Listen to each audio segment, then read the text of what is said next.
হলো আমাদের সম্প্রদায় ভুক্ত হতে হবে দীক্ষা গুরুকে। চার সম্প্রদায় ভুক্ত হতে হবে। মাধ্বাচার্য, তাই না, বিষ্ণু স্বামী, এই চার সম্প্রদায় পরম্পরা নিতে হবে। দ্বিতীয়ত সম্প্রদায় গুরু কিনা। আর চারটি লক্ষণ হলো সহজে বুঝবার, যাকে দর্শন করলে বিনা বিচারে আপনার মাথা শ্রদ্ধায় নত হয় কিনা। সুখদেব গোস্বামী যখন এলেন পরীক্ষিত সভাতে গঙ্গা তীরে, ওখানে মৃত্যুঞ্জয়ী মহাপুরুষ ছিল, ব্যাস বশিষ্ঠ ছিল, পরাশর ছিল, কিন্তু যেই সুখদেবকে দর্শন করলেন পরীক্ষিত মহারাজ, সেই উঠে দাঁড়িয়ে সাষ্টাঙ্গে প্রণত হলেন, দেখেই শ্রদ্ধা এসে গেল, মাথা নত হলো। প্রথম লক্ষণ, যাকে দর্শনেই আপনার শ্রদ্ধায় মাথা অবনত হবে। দ্বিতীয় লক্ষণ, যার সম্মুখে গেলে আমার হৃদয়ের হাজারো প্রশ্ন করার আগেই তিনি মীমাংসা যুক্ত সমাধান দিয়ে দিতে পারেন। আমি প্রশ্ন করব, তাই তিনি বলবেন তস্মাৎ গুরু প্রপদ্যতে। হ্যাঁ, শ্রী গুরুদেবের সমগ্র শাস্ত্রে জ্ঞান থাকতে হবে, যাতে শিষ্যের সকল প্রশ্নের সমাধান দেওয়ার ক্ষমতা রাখে। তস্মাৎ গুরু প্রপদ্যতে, শ্রেয় উত্তম শাস্ত্রে সুনিপুণ হতে হবে। শিষ্যের সমস্ত প্রশ্নের সংশয়ের উত্তর যিনি দিতে পারবেন। আচ্ছা, অনেক দুরাচারী ব্যক্তি তাদের মেধা পাণ্ডিত্য শক্তির দ্বারা তো শাস্ত্রবেদ মুখস্থ করতে পারে, তাহলে কি করব? বোঝা যায় কথা? আমার মতো অনেক দুরাচারী ব্যক্তি পাণ্ডিত্যের দ্বারা সব শাস্ত্র মুখস্থ করতে পারে, বেদ, পুরাণ, ইতিহাস, ভূগোল, সাহিত্য। তাই বলে কি তিনি গুরু হবেন? বললেন না, পূর্ণ ব্রহ্ম উপাশ্রয়ম।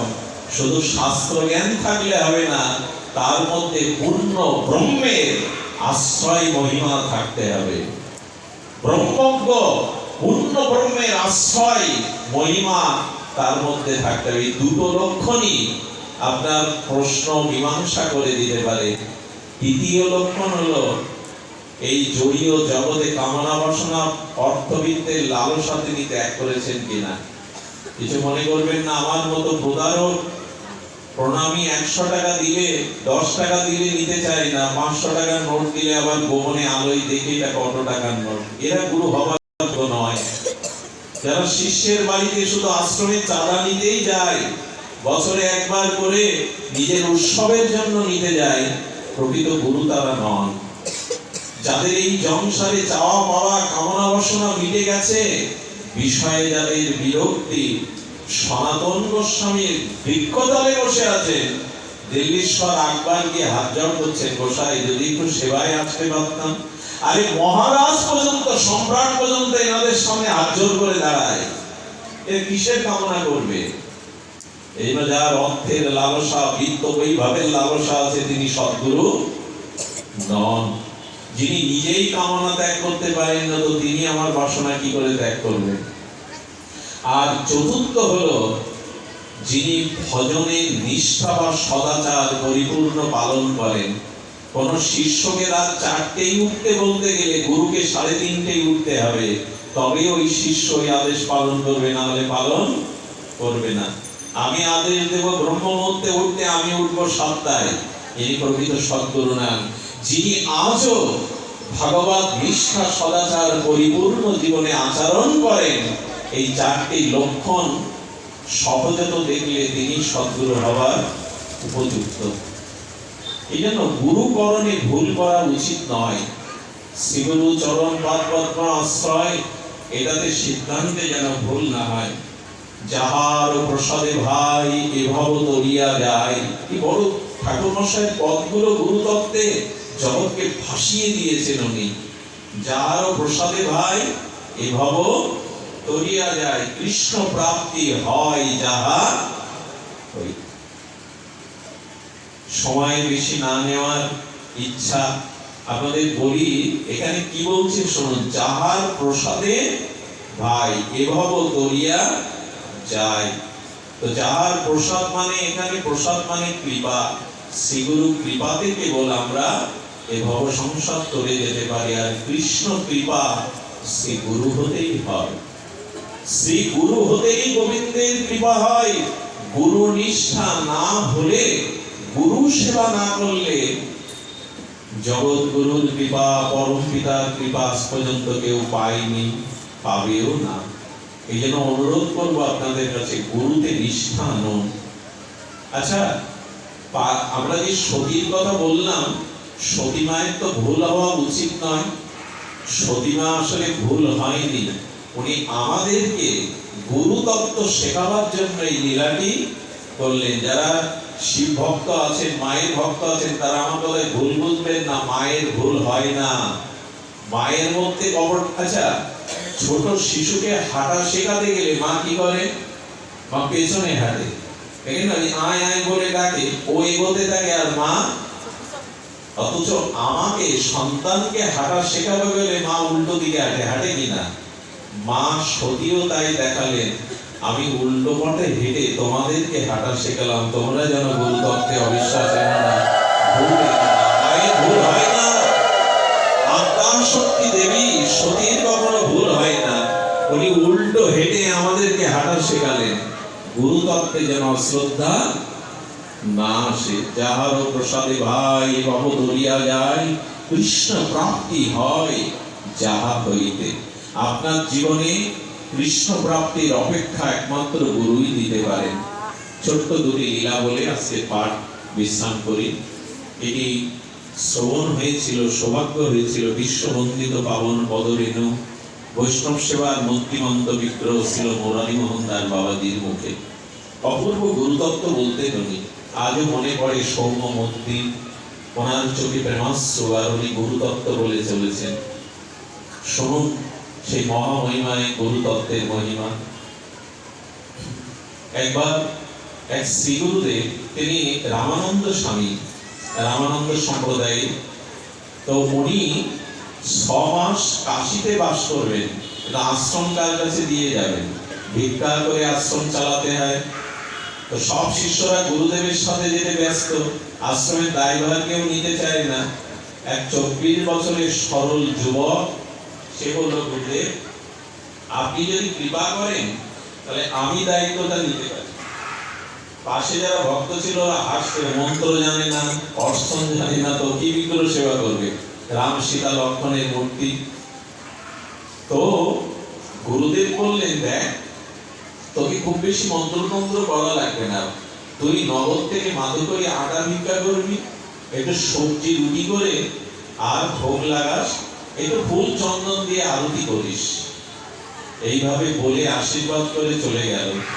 কি বলবো আপনাদের, উনি তো মন্ত্র জানে না, শাস্ত্র জানে না, সদাচার খুব বেশি নেই, কিন্তু গুরু বাক্যের প্রতি ওনার সুদৃঢ় বিশ্বাস রেখে উনি ভিক্ষা করেন আর প্রভুকে ভোগ লাগান। প্রথম দিন যখন ওই কোন রকমে আটা কাটা একটু রুটি করে সবজি করে দিয়েছে, প্রথম দিনই ঘরে দরজা দিয়ে কাঁদতে বসেছে, শোনো রাম ভগবান, শোনো মা জানকী, আমার গুরুদেব দায়িত্ব দিয়ে গেছেন, আমি মূর্খ বুড়ো, আমি গ্রামের সবাই আমাকে পাগল ভাবে, সরল ভাবে, কিন্তু তুমি তো মন জানো, তুমি তো আমাকে জানো, আমি মন্ত্র না বলেও শুধু গুরুদেবের সম্মানের জন্য তুমি ভোগ স্বীকার করো। যেই না বলা, রঘুপতি রামচন্দ্র তিনি এই সরলতাই ভগবানকে মিলিয়ে দেয়, কপটতা ভগবানকে দূরে সরিয়ে দেয়। সরলতার গুণে প্রভু সাক্ষাৎ সেবা পেতে লাগলেন। আর এই সাক্ষাৎ সেবা পেতে পেতে পেতে পেতে উনি কি করতেন জানেন? সাক্ষাৎ সেবা দিচ্ছেন, এই সাক্ষাৎ সেবাতে ওনার ভাব বদলে গেল। উনি আর সন্ধ্যায় আরতিও সেইভাবে দেখান না, ভগবানকে সাক্ষাৎ পেলে আর বাইরের আচার আচরণ খুব বেশি থাকে না, উনি মনে মনেই ওই জপ করেন আর মনে মনেই ভগবানকে শরণাদি লীলা স্মরণ করেন, মাদু করে ভিক্ষা নিয়ে দেন। গ্রামের লোক বললো, কার কাছে দিয়ে গেছে বাবা? আর এই তো আরতি বন্ধ করে দিয়েছে, ঘরে দরজা বন্ধ করে থাকে, নেই জ্ঞান, নেই শাস্ত্র জ্ঞান, আশ্রমটায় তো লোপাট যাবে। ভেতরে ভেতরে কথা বলেন। একদিন সকালে কি হয়েছে জানেন? একদিন সকালে ওরা ভিক্ষার ঝুলি নিয়ে বেরোবে না, পাশে বসে বসে রামচন্দ্রের সামনে কাঁদছে। প্রভু রামচন্দ্র জিজ্ঞাসা করছেন, তুমি কাঁদছো কেন?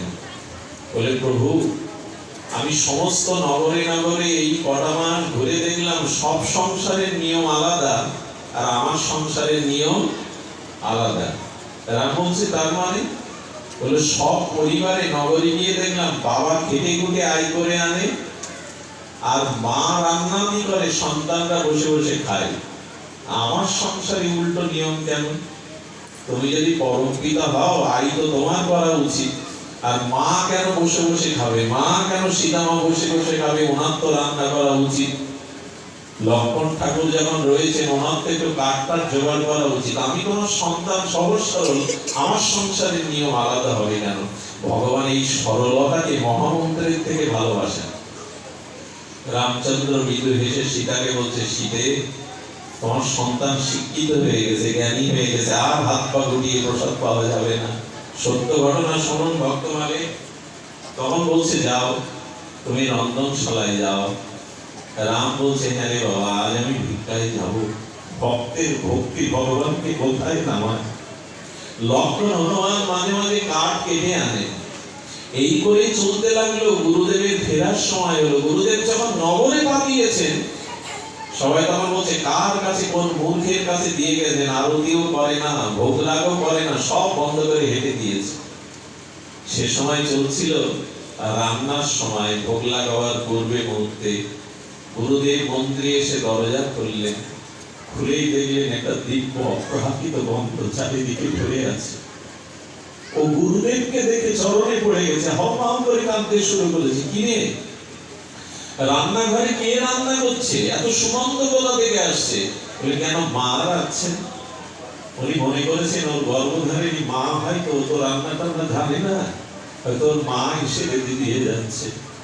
উনি সাক্ষাৎ রান্নাঘরেই দেখে দেখেন মা জানকী সাক্ষাৎ বসে বসে রান্না করছে। আর লক্ষ্মণাদি কাঠ বয়ে এনেছেন। রামচন্দ্র মৃদুমন্দ হাসছেন।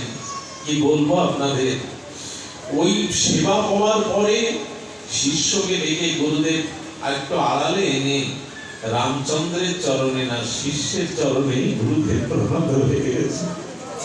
সারাটা জীবন তাকে ডাকলাম, ভজন করলাম, আজ তোর সরলতায় ভক্তিতে মা জানকী রান্না করছে। তুই ভগবানের অধরামৃত প্রসাদ পেলি। সারাটা জীবন শাস্ত্র পড়ে ভজন করে কি পেলাম? কৃপা কর তুই আমারে। শিষ্য চরণে লুটিয়ে পড়ে বলছেন, গুরুদেব আমি আজ যেটুকু পেয়েছি আপনার কৃপায়, আপনার করুণায়, আপনার মন্ত্র, আপনার আশীর্বাদে। আমার মতো মূর্খ কোনোদিন প্রভুকে পেতে পারে না। তো শ্রী গুরুদেবের আজ্ঞাকে যারা এমনি করে পালন করতে, দেখুন গুরুদেবের সংশয় আনবেন না। এক গুরুদেব তার পায়ে না যৌগিক বলে বড় একটা ঘোড়া তৈরি করেছে। উনি বলতেন, মুরারি মোহন দাস বাবাজি মহারাজ শ্রীপাদ চরণ বলতেন, একদিন শিষ্যকে ডেকে বললেন, দেখ আমার প্রারব্ধ এই ঘোড়াতেই মৃত্যু। সব শিষ্যরা বলছেন, গুরুদেব আপনার এই ঘোড়া নিরাময় হবে না, আমরা জীবন দিয়েও আপনাকে এটা সারিয়ে তুলবো বললো, ডাক্তারের ঔষধে কাজ যাবে না। তবে একটা উপায় আছে, কেউ যদি ঘোড়ার মুখে মুখ দিয়ে পুজ রক্তগুলো চুষে খেয়ে ফেলতে পারে, হয়তো একটা কিছু উপায় হতে পারে। সঙ্গে সঙ্গে মাঠ ফাঁকা। আমরা পারবো তো? ওই যে বলছেন সাবধান হতে হবে গুরুতত্ত্বে। এক সরল শিষ্য দূরে দাঁড়িয়ে বলছে, গুরুদেব এই সেবাটা যদি আমাকে দিতেন। ওই ঘোড়ার মুখে টানতে টানতে টানতে টানতে উনি অনুভব করছেন এটা পুজ নয়, রক্ত নয়, যেন অপ্রাকৃত রসালো পরিপক্ক আস্বাদ্য আমের মতো উনি অমৃত পান করে গুরুদেবের সেই প্রেম ভক্তিতে টলছেন। বাইরে বেরোলে শিষ্যরা বললেন, কি তুই ঘোড়া চুষেছিস নাকি? বলল, ঘোড়া বলো না, আমার জীবনে আজ পরম অমৃত পেলাম আমি। এমন অমৃতের স্বাদ, এসব বিশ্বাস আমাদের হবে তো? এই জন্য গুরু তত্ত্বে আমরা যেন কখনো অবিশ্বাস না আনি। শুধু ভক্তগণ, যার আবির্ভাব তিথিতে আজ এই শ্রীগুরু চরণ মহিমা আমরা এখানে বর্ণনার সুযোগ পেয়েছি শ্রবণের, তিনি নিত্যানন্দ বংশ অবতংশ। একটা কথা বলি, আমাদের যে ব্যষ্টি, এই ব্যষ্টি গুরুর সমষ্টি হলো নিত্যানন্দ। স্ব গুরু হলো সমষ্টি গুরু নিত্যানন্দিনী, আর উনি নিত্যানন্দ বংশ অবতংশ। আমার অনন্য ভাগ্য যে নিত্যানন্দ বংশ অবতংশ সাক্ষাৎ জগৎগুরুর প্রতিনিধি করুণানিধির আবির্ভাবে দুটো কথা বলার সুযোগ পেলাম, আপনাদের মতো সাধু সঙ্গ পেলাম। ওনার আবির্ভাব তিথিতে আমরা সকলে মিলে ওনার চরণে স্তুতি এবং বন্দনা প্রতিপূর্বক স্তুতি করি। উনি যেন আমাদের সবাইকে প্রেম ভক্তি দানের আশীর্বাদ করেন, উনি যেন আমাদের প্রতি কৃপা বর্ষণ করেন। আপনাদের সকলের চরণে আবার ধন্যবাদ প্রণতি জানিয়ে আজকের মতো আলোচনা গুরু তত্ত্ব মহিমা এখানেই বিশ্রাম। আমাদের খড়িঞ্চে আশ্রম থেকে দাদাজি এসছেন, আর যারা কীর্তনিয়া আছেন একটু গুরু মহিমায় আপনারা একটু সংকীর্তন শুনিয়ে ওনাকে আনন্দ দিন, আর সকলে প্রসাদ পেয়ে